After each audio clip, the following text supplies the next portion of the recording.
Blessed morning, church. Yes, Lord.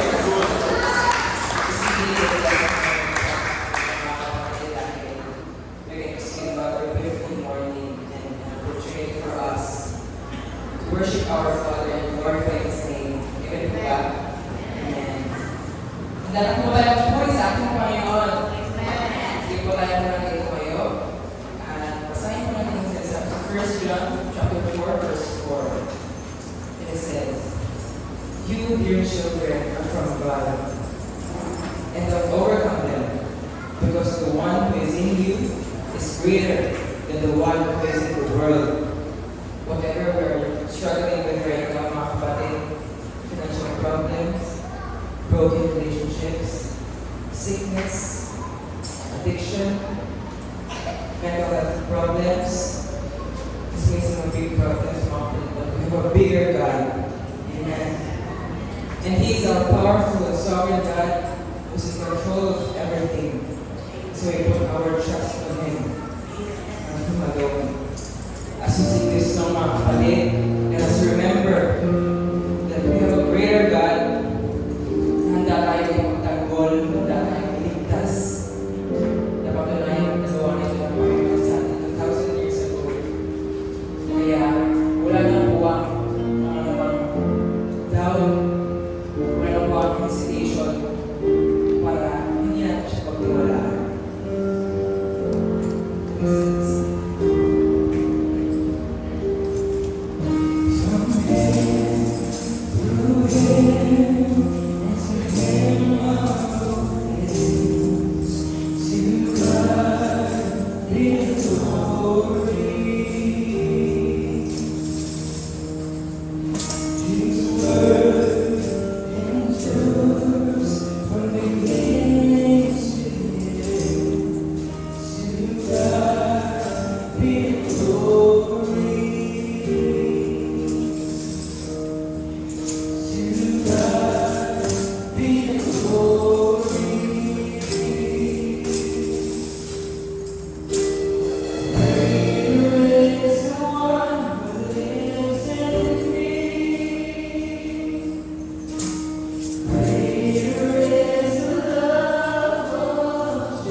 humangkin ako sapagkat kasama natin siya sa lahat ng panahon. Amen! Amen! Hallelujah! This Lord, pinagtitiwala, is able to keep us safe. Hanggang sa dumating ang panahon na tayo ay handa na mag-reform, handa na umuwi sa ating Panginoon. He will keep us from all evils. He is able to make us victorious every wrong that we do sa ating pagpapalalaman. Amen? Amen. I lift my eyes and see. I need not be afraid. All my help comes from the Lord, who the earth and sky has made. He will keep you from all evil. Behind you and before, He will sustain you through this journey. From now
You are our sovereign God, who is in control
but to bring us to eternity. Hallelujah, hallelujah. And for that, we give you all